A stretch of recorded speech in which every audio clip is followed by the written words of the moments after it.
नमस्कार दोस्तों, हमारे YouTube चैनल में आपका स्वागत है। आज हम NTA UGC नेट के इकोनॉमिक्स पेपर सेकंड की चर्चा करेंगे। तो इकोनॉमिक्स पेपर सेकंड के अंतर्गत हम माइक्रो इकोनॉमिक्स के महत्वपूर्ण प्रश्नों की चर्चा करेंगे। तो आइए हम देखते हैं 15 MCQ क्वेश्चन माइक्रो इकोनॉमिक्स के पार्ट 2 की। अगर आप पार्ट 1 नहीं देखे हैं तो पार्ट 1 एक बार ज़रूर देख लें। उसकी लिंक डिस्क्रिप्शन बॉक्स में दी हुई है, वहाँ पर जाके आप पार्ट 1 ज़रूर देखें। तो आइए चर्चा करते हैं 15 MCQ क्वेश्चन की। क्वेश्चन है, आर्थिक सिद्धांत में सेटेरस पैरिबस शब्द का प्रयोग बताता है। तो दोस्तों, सेटेरस पैरिबस जो शब्द है वह लैटिन भाषा का शब्द है और जिसका अर्थ है यदि अन्य बातें समान रहे। तो जैसे जैसे उपभोक्ता विवेकशील हो, उसकी रुचि में परिवर्तन ना हो, तो उसका अनुमान ना बदले आदि। तो यहाँ पे जो सेटेरस पैरिबस शब्द का प्रयोग बताता है वह है अन्य बातें स्थिर हैं। अगला क्वेश्चन देखते हैं, किसी विशिष्ट विषय से संबंधित समस्त प्रासंगिक तथ्यों को एक साथ संग्रहित करने वाले अर्थशास्त्र को कहा जाता है। तो दोस्तों, किसी जो विशिष्ट विषय से संबंधित जो समस्त प्रासंगिक तथ्यों को जब एक साथ संग्रहित करना किया जाता है तो उस अर्थशास्त्र को हम विश्लेषणात्मक अर्थशास्त्र कहते हैं। अगला क्वेश्चन है, मकर जाल मॉडल के अनुसार स्थायी संतुलन की अवस्था किस स्थिति में प्राप्त होती है। तो दोस्तों, स्थायी संतुलन की जो मकर जाल के अनुसार जो स्थायी संतुलन की अवस्था है वह मांग अधिक तथा मांग की लोच ग्रेटर देन होगा पूर्ति की लोच से। अर्थात मांग अधिक और मांग की लोच जब पूर्ति की लोच से अधिक होगी तो मकर जाल के अनुसार स्थायी संतुलन की अवस्था प्राप्त होती है। अगला क्वेश्चन है, यदि मांग वक्र का ढाल पूर्ति वक्र के ढाल से कम है तो संतुलन की प्रकृति होगी। तो दोस्तों, मांग वक्र का ढाल अगर पूर्ति वक्र के ढाल से कम है तो जो संतुलन की स्थिति है वह होगी प्रकृति होगी, वह स्थायी प्रकृति उसकी होगी। तो अगला क्वेश्चन देखते हैं, आंशिक संतुलन दृष्टिकोण को कहते हैं। तो दोस्तों, आंशिक संतुलन दृष्टिकोण को मार्शलियन दृष्टिकोण कहते हैं। मार्शलियन दृष्टिकोण के अनुसार प्रत्येक बाजार या उद्योग अलग से विश्लेषित होता है तथा बाजार या उद्योगों के बीच अंतःकरण पर विचार नहीं किया जाता है। तो यहाँ पे मार्शलियन दृष्टिकोण इज राइट आंसर। अगला क्वेश्चन है, मांग एवं पूर्ति की अंतःक्रिया से कीमत निर्धारण को प्रतिपादित किया था। तो मांग एवं पूर्ति की जो अंतःक्रिया से जो कीमत का निर्धारण है उसे मार्शल ने किया था। तो जो यहाँ पे मांग है तो वस्तु की मांग है तो वस्तु से मिलने वाली उपयोगिता पर निर्भर होती है और जो पूर्ति है वह उत्पादन लागत पर निर्भर करती है। तो मार्शल के अनुसार वह अवस्था जहाँ मांग और पूर्ति एक दूसरे के बराबर हो वहीं पर मूल्य निर्धारित होता है अतः वह संतुलन मूल्य भी होता है। अगला क्वेश्चन देखते हैं, मांग एवं आपूर्ति वक्र का विच्छेदन बिंदु निर्धारण करता है।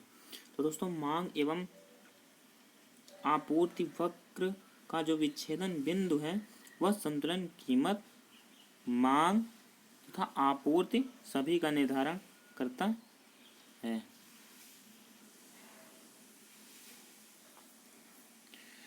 वह बिंदु जहां पूर्ति एवं मांग एक दूसरे को विच्छेदित करते हैं वह बाजार का संतुलन भी कहलाता है।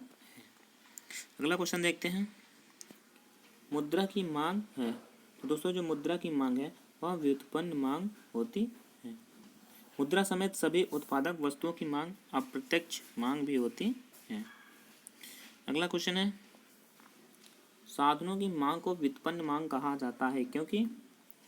तो साधनों की मांग को व्युत्पन्न मांग इसलिए कहा जाता है क्योंकि जो इसका उद्गम अंतिम वस्तुओं की मांग से होता है, इसलिए साधनों की मांग को व्युत्पन्न मांग भी कहा जाता है। अगला देखते हैं,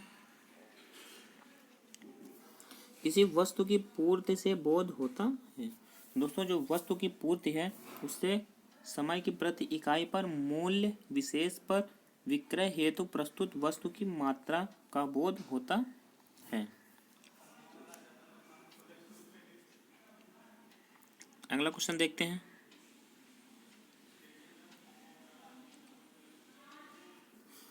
पीगो के अनुसार स्थिर साम्य का उदाहरण है। तो पीगो के अनुसार जो स्थिर साम्य का उदाहरण है वह है भारी पेंदी वाला जहाज।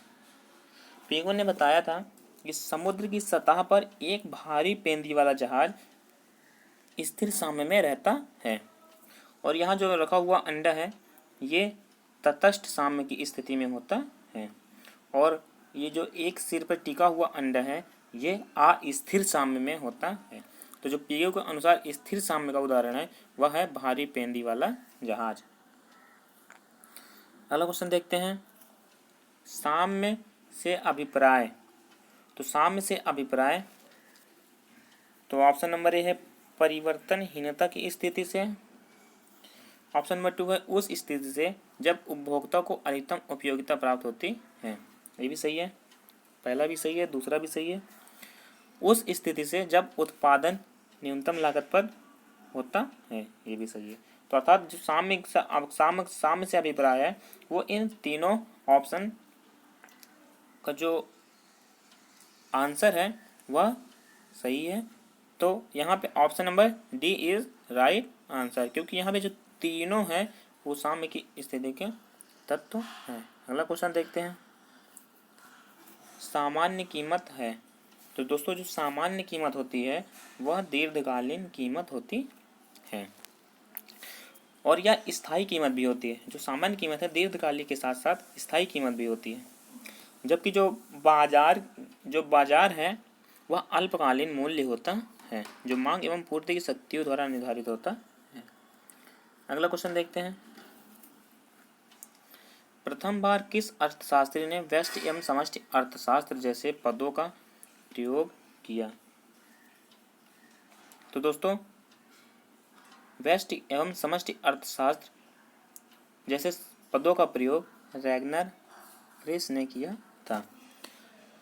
यहाँ पे जो व्यष्टि है वह ग्रीक के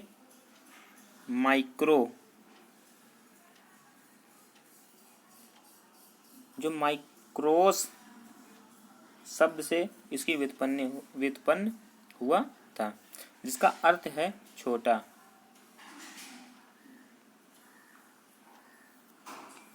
और जो समष्टि अर्थशास्त्र है तो समष्टि का जो है वह मैक्रो जो कि ग्रीक वर्ड है और जो इसका अर्थ होता है वह होता है बड़ा होता है। तो व्यष्टि अर्थशास्त्र का जो आधार है वह कीमत तंत्र है जो मांग एवं पूर्ति की शक्तियों की सहायता से कार्य करता है और जो ये शक्तियाँ होती हैं बाजार में संतुलन कीमत निर्धारित करने में सहायक होती हैं। और यहाँ जो समष्टि अर्थशास्त्र है, समष्टि अर्थशास्त्र का आधार जो है वह है राष्ट्रीय आय, उत्पादन, रोजगार और साम्य कीमत स्तर जो कुल मांग और कुल पूर्ति निर्धारित होते हैं। तो अगला क्वेश्चन देखते हैं। श्रम की मांग कहलाती है। तो दोस्तों श्रम की मांग है वह भी व्युत्पन्न मांग कहलाती है।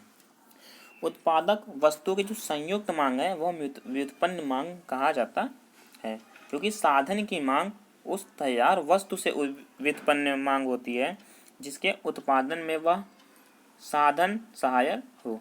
तो श्रम के लिए मांग व्युत्पन्न मांग होती है। यह उस वस्तु की मांग पर निर्भर करती है जिसका बनाने में यह सहायक होती है।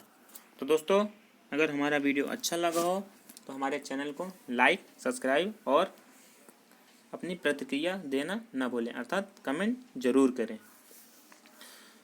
ये जो वीडियो है आपको नेट, जेआरएफ, टीजीटी, पीजीटी और अन्य कई महत्वपूर्ण एग्जामों के लिए महत्वपूर्ण है।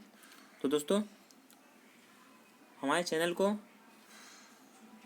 सब्सक्राइब करते समय बेल आइकन ज़रूर दबाएं ताकि जो हमारा अगला आने वाला जो वीडियो है उसका नोटिफिकेशन आपको प्राप्त हो जाए और आप अपनी तैयारी में गतिहीनता ला सकें।